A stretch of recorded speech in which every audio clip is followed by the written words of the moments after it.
Erica Bain is the voice behind Streetwalk on WNKW, a radio show built around the strange pulse of New York City. To her, the city is changing so fast, it's starting to lose more than buildings and neighborhoods. It's losing stories, memories, and the quiet sense that people still belong to each other. That fear has lived inside Erica since childhood, ever since she lost her pet turtle and came to believe that when you lose something you truly love, some piece of you goes missing with it. At work, her boss, Carol, tells her a company called Brave wants her for a television segment, but Erica shuts it down immediately. She has no interest in becoming a face on a screen. Her place is behind the microphone, as a voice people carry with them while they move through the city. I'm not a face, I'm just a voice.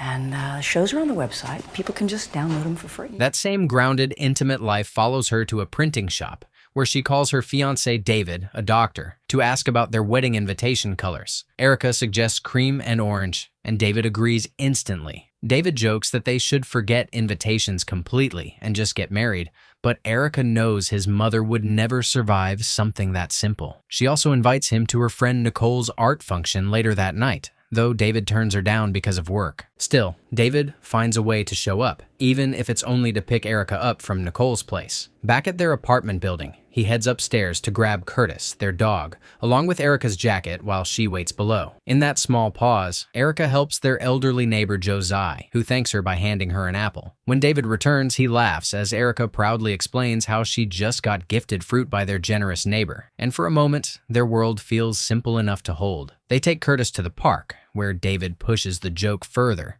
and suggests they skip the endless planning and get married at City Hall that very night. Erica refuses, partly because his mother would turn it into a federal case, but also because she can't fully pretend she doesn't want the beautiful wedding too. If this is the one time she gets married, she wants it to mean something. That future is still glowing in front of them when Curtis suddenly runs after a ball and doesn't come back. They follow his barking into a tunnel and find a group of men harassing the dog. David tries to keep his voice calm and asks them to let Curtis go, but these men aren't looking for a peaceful ending. One holds the dog, another records everything, and a third turns his attention to Erica until David is forced to react. Outnumbered and reading the danger fast, David tries to buy their way out. He hands over his watch and ring, hoping that surrendering their valuables will end it before anyone gets hurt. But the second one of the men grabs Erica, David's restraint snaps, and that single act of protection gives the attackers the excuse they wanted.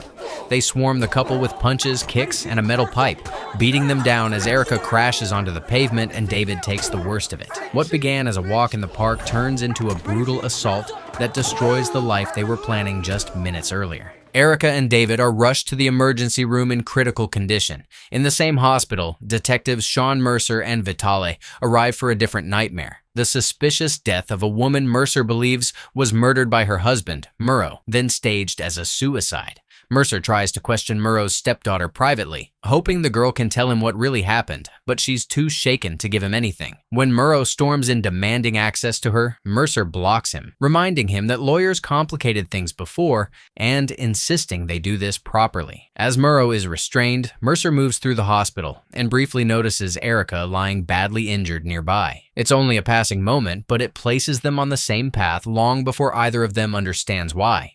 3 weeks pass before Erica wakes from her coma into a life that has already ended without her. Disoriented and desperate, she asks for David, only for his mother to gently tell her he didn't survive. She says David would have wanted Erica to keep living, but the words land inside a woman who no longer knows what living is supposed to feel like. Detectives later question her about the attack and show her photo after photo, hoping she can identify the men responsible. But Erica can barely hold on to their faces. When the officers insist they're just trying to help, she quietly admits that it doesn't feel that way at all. Look, Miss Bain, we're on your side. Yeah, I know that. You're the good guys. How come it doesn't feel like that? Returning home only makes the loss sharper. Erica finds David's necklace and begins seeing him everywhere, in memories, in fragments, in flashes of the attack she can't fully escape. Outside, the city she once studied with curiosity now feels hostile from every angle. Every stranger becomes a threat. Every movement makes her tense. Hoping the police have made progress, she goes to the station to speak with Detectives Pitney and O'Connor, the same officers who interviewed her in the hospital. but she's told to wait because they aren't available. Once the desk officer realizes the case is already several weeks old, the urgency drains out of the room, leaving Erica sitting there with the painful sense that her nightmare has become just another file. Fear pushes her somewhere she never expected to go. Erica visits a gun store, hoping to buy protection, but the clerk tells her there's a mandatory 30-day waiting period after the paperwork. Erica explains that she needs protection now, not a month from now. But her panic means nothing inside a system built to move slowly. The moment she leaves, a stranger approaches with a faster answer, a gun for $1,000. Desperation beats caution, and Erica follows him to a rundown warehouse, where he hands her a Car K9 pistol and walks her through how to load and use it. Just like that, fear gives her something cold and real to hold. Sometime later, Erica tries to return to Streetwalk, recording the sounds and voices of the city as if routine might make her feel human again. Outside her apartment, she lights a cigar, and Josiah warns her that smoking will eventually kill her. Erica answers with a cold honesty she doesn't bother hiding anymore. She isn't afraid of dying. But Josiah doesn't let the darkness sit there unchallenged. While Erica struggles to live with what happened to her, Mercer keeps circling the Murrow case. He meets with his ex-wife Jackie and asks for help speaking with Murrow's stepdaughter, hoping the girl might finally reveal the truth about her mother's death. Jackie refuses, reminding him that she's no longer obligated to donate free labor to his cases. Mercer is trapped by procedure. Erica is trapped by fear.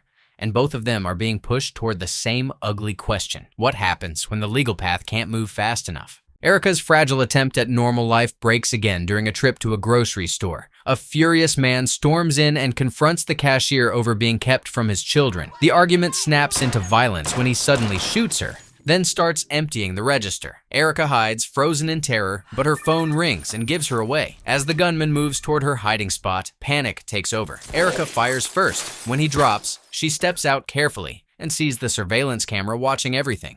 Instinct kicks in before guilt can. She removes the tape and slips out, leaving the scene behind. Outside, Erica pulls off her jacket and lights another cigar, trying to steady hands that no longer belong to the woman she used to be. The police arrive soon after. Vitale explains that the cashier was killed with a .38, while the robber was shot with a 9mm by an unknown person. Mercer spots the shattered glass Erica fired through, but the surveillance tape is gone. The missing tape and untouched register make the whole scene feel wrong. Vitale assumes the mystery shooter panicked and fled, while Mercer studies the casings and sees something more specific. 3 shots just to land 1 clean hit. Whoever did this wasn't trained. They were scared, inexperienced, and lucky enough to survive. Back home, Erica watches the tape she stole, but instead of giving her control, the footage drags her right back into helplessness. She eventually throws it away, unable to keep staring at what she has become. Across the city, Mercer burns old photographs of himself and Jackie, carrying his own wreckage in silence. Erica, meanwhile, reflects on how David's death has hollowed her out, leaving behind a sleepless, emotionally detached stranger who keeps moving only because stopping would mean disappearing completely. The next day, she tries recording a fresh episode of Streetwalk, but the words won't come cleanly. Frustrated, she dumps her medication into the toilet and goes to work instead. Her boss, Carol, thinks she needs more time, but Erica insists that getting back on the radio is the only thing still tying her to life. She already has enough recordings to air,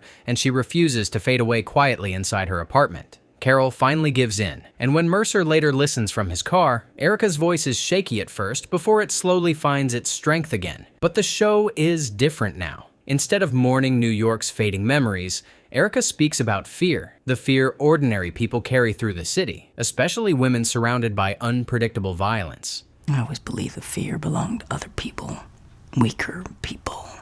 Never touched me, and then it did. After what happened to Erica, she admits she doesn't know if the woman she used to be can ever come back. Not long after, Erica visits David's grave and speaks to him like part of her still expects an answer. From there, she boards a subway train, where a group of violent men begins harassing a passenger, too lost in his music to notice the danger around him. When he doesn't respond, they snatch his iPod and start beating him. An elderly man tries to intervene, but they turn on him too, ordering him to mind his business. One of them notices Erica sitting quietly nearby and tries to pull her into it. The threat closes in tighter when one flashes a knife and aims it directly at her. Cornered and no longer willing to be helpless, Erica pulls her gun and empties her bullets in them. As soon as the train stops, Erica rushes out in shock, the gunshot still ringing through her body. For one brief second, she wonders if staying might have saved her. Maybe the police would have called it self-defense. Maybe they would have understood. But fear has already made the decision for her, and before officers can arrive, she vanishes into the city. Transit workers quickly alert the authorities, and as police flood the station, Erica slips past the growing chaos and ducks into a nearby club. Across the street, Mercer and Vitale arrive at the subway platform and find two men dead, with no witnesses willing to say a word. Vitale picks up the stolen iPod near the bodies. Mercer notices the victims still have their money and valuables, which makes the shooting feel less like robbery and more like a warning. When Vitale finds a 9mm casing matching the grocery store case, Mercer immediately orders a ballistic comparison. Inside the club restroom, Erica fixes her makeup with shaking hands, trying to rebuild the face of a normal woman.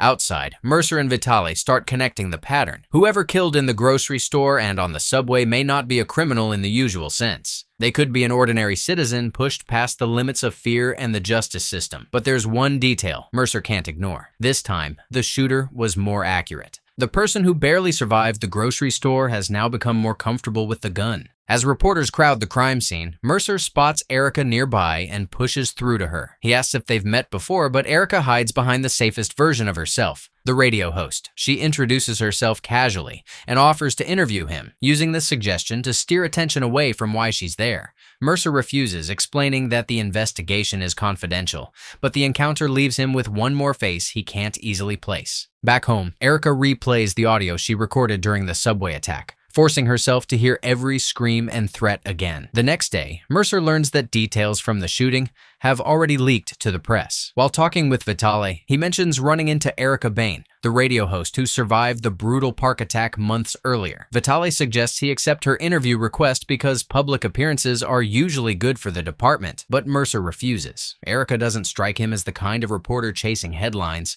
and something about her feels more personal than professional. Carol later tells Erica that even though she struggled through her first broadcast back, listeners responded to the honesty in her voice. They heard the fear, the damage, and the survival, and it connected with them. Carol asks for more pre-recorded material, pushing Erica to keep turning her pain into radio. Not long after, Mercer visits Erica himself and finally explains why he recognized her at the station. He saw her unconscious in the hospital after the attack, and the image stayed with him. He says he's genuinely glad she survived, then reveals he has assigned experienced detectives to reopen her case. Their conversation shifts when Erica asks whether people should trust everything they hear on the news. Right on cue, a television report announces that Murrow has regained custody of his stepdaughter, Chloe. Mercer's frustration breaks through. Off the record, he explains that Murrow hides behind the image of a successful businessman while secretly running drugs, weapons, human trafficking, and every kind of violence needed to protect himself. His wife was preparing to testify against him before she was found dead in what looked like a staged suicide.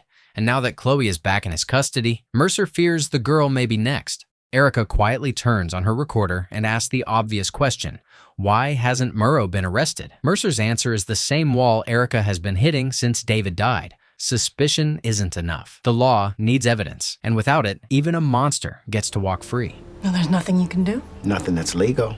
I didn't say that.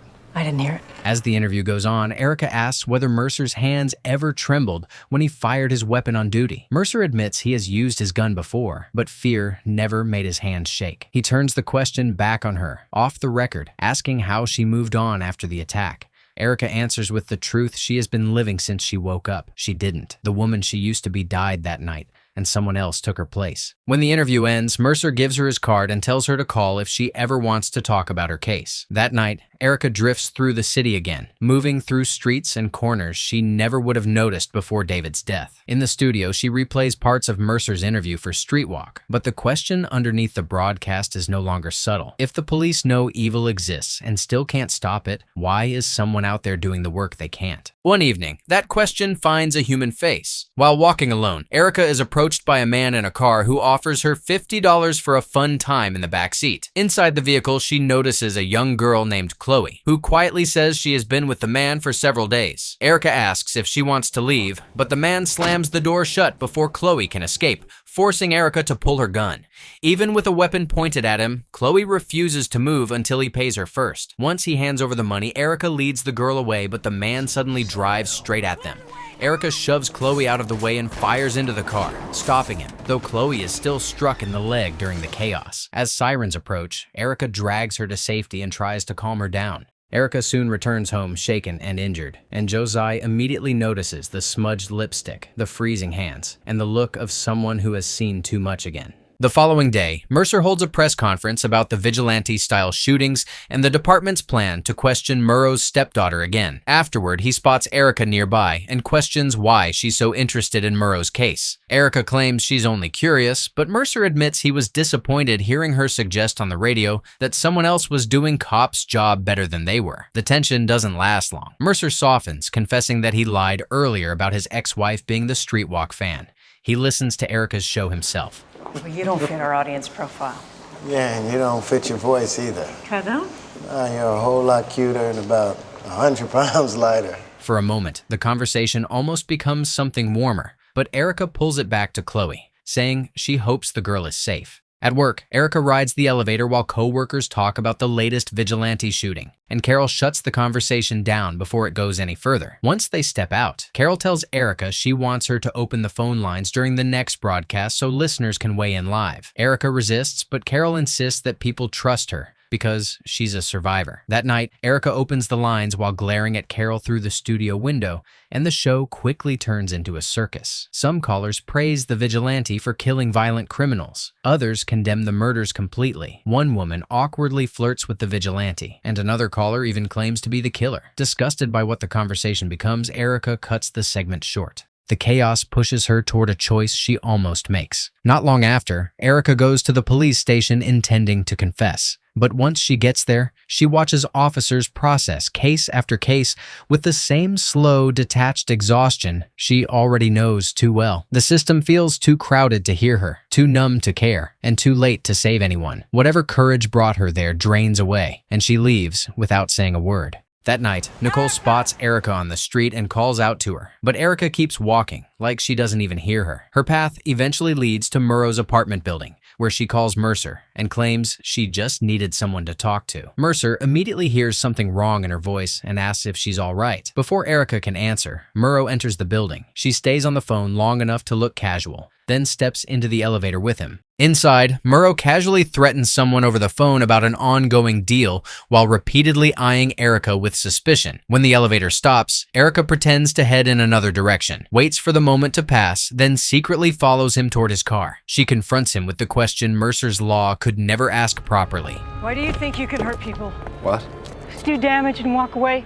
Don't you know what you leave behind? Murrow assumes she's another reporter digging where she shouldn't and attacks her with a crowbar. Erica fights back, strikes him, and when the weapon falls loose, she grabs it for herself. Sometime later, Mercer and the detectives arrive to process Murrow's death, but the scene doesn't fit neatly into any theory. As they examine the body, the question becomes whether the crowbar wound killed him or the fall finished the job. Mercer knows Murrow had enemies in every corner of the city, but that only makes the murder stranger. A man like Murrow survived by never letting danger get close enough to touch him. Yet, someone got close enough to kill him with his own kind of violence. Erica makes it home bruised, bleeding, and barely holding herself together. Josiah helps clean her wounds and offers to take her to the hospital, but Erica refuses so quickly. It tells Josiah everything she needs to know. While stitching her up, Josiah talks about violence from her homeland, where young boys were once forced to kill their own parents, just to prove that anyone could take a life. Josiah wants to believe Erica only killed because she was attacked first, but Erica can't hide behind that comfort anymore. She admits she would have wanted to hurt Murrow even if he hadn't come after her. Back home, they gave young boys guns, made them kill their parents, just to show us anyone can cross that line. Anyone can be a killer. Realizing this is no longer just survival, Josiah quietly helps scrub every trace of blood from the apartment. By morning, Mercer's suspicion starts turning into something harder. Vitale brings him the medical examiner's report, confirming Murrow died roughly 2 hours before the detectives reached the scene. The timing lands around the moment Erica called him outside Murrow's building. Mercer immediately orders Vitale to bring in every witness connected to the subway and grocery store shootings. Murrow's murder doesn't feel like the others. The earlier shootings looked like the work of a nervous amateur with a gun. This was a crowbar, a fall, and a death that felt far more personal. Still, Mercer keeps pulling the thread and asks about the young subway passenger whose iPod was stolen. Vitale explains that the kid's father is a lawyer and won't let police question him without a subpoena, so Mercer tells him to do whatever it takes to bring the witness in. Soon after, Mercer calls Erica and tells her to meet him at a hospital in Washington Heights if she really wants to understand what his job is like. Vitale tracks down Skippy, the kid from the subway. He finds him hanging around a park with his friends, and Skippy tries slipping away the moment he sees the detective. Skippy insists his father told him not to speak to the police, but Vitale reminds him his father probably doesn't know about his love for sniffing grass. That threat clears up the legal confusion real quick, and Skippy agrees to come to the station. At the hospital, Mercer questions Erica about the night Murrow died, asking when she went to sleep after their phone call. Erica calmly says she went to bed shortly after hanging up, giving him nothing he can use. Mercer tells her they're about to interview Chloe again and asks her not to put any of it on the radio. When Erica sees Chloe, the girl silently motions her closer and notices Erica's necklace. Erica gently gives it to her, then encourages her to tell Mercer the truth about Murrow. But fear wins again. Chloe shuts down and claims she didn't see anything. Erica leaves feeling like she failed her, but Mercer points out that Chloe trusted her enough to accept something personal. That may not be a confession, but it proves Erica reached a part of her no one else could. Not long after, Skippy is brought in for questioning about the subway shooting. He barely gives the detectives anything useful, only remembering an older man and a woman near the attack. The police try building a sketch from his description, but the result somehow comes out looking like Jennifer Aniston. Still, Mercer catches the one detail that matters. The hairstyle looks a lot like Erica's. Mercer's next visit hits Erica from another direction. He shows up at her apartment with the engagement ring stolen during the attack, explaining that police recovered it from a woman who tried to pawn it. Then he asks Erica to come to the station and identify the suspect connected to the robbery. Erica hesitates, but the ring pulls her back to the night she's been trying to survive since, and she agrees. At the lineup, she immediately recognizes one of the men who destroyed her life with David, but instead of naming him, she lies and says she doesn't recognize anyone. She leaves fast, and Mercer follows her to the elevator, unsure whether she's too traumatized to face the truth or protecting a plan of her own. That suspicion doesn't erase the strange bond forming between them. The tension softens, and they end up sharing a meal. Over dinner, Mercer talks about Murrow's case and reveals the detectives are now considering that the vigilante may be a woman. He never directly accuses Erica, but every word lets her know she is moved onto his list. He also warns her that whatever closeness is growing between them, he will still follow the truth. You know, Erica, when I was a rookie, I used to give myself this test. I would ask myself if there was someone that I knew that had committed a crime, would I have the fortitude to put them away? What kind of someone? Someone close to me, like the best friend I could ever hope to have. I always hoped that I would have the courage and the dedication to say yes. And do you? I do, and it's important that you know that. I know that. It's what I admire about you. The moment between them turns personal, but it doesn't pull Erica away from revenge. If anything, the returned ring gives her a new path. Instead of stepping back from the violence consuming her, she becomes determined to find the woman who tried to pawn it. While Erica follows that lead, Mercer follows his own. He quietly reaches out to someone who can trace Erica's phone records from the night Murrow died, and the results confirm what he already feared. Her phone pinged near Murrow's apartment at the exact time of death. At the same time, Erica tracks the ring to the pawn shop and bribes the owner for the woman's address. She follows the woman home and confronts her about the men from the attack. Terrified, the woman admits she witnessed what happened to Erica and David, but she refuses to get involved because those men are dangerous. Erica leaves empty-handed, but guilt finally breaks through the woman's fear. Soon after, she texts Erica the address she needs, along with the horrifying video of the attack. Watching the footage shatters Erica all over again. The nightmare she has been surviving in fragments is suddenly whole, brutal, and undeniable. Grief and rage swallow whatever restraint she still had left. She sends Mercer a goodbye text with the video evidence, and when he sees it, he understands immediately. Erica isn't asking for help anymore. She's going to end this herself. Erica soon arrives at an abandoned building and finds the attackers gathered there with Curtis, her dog.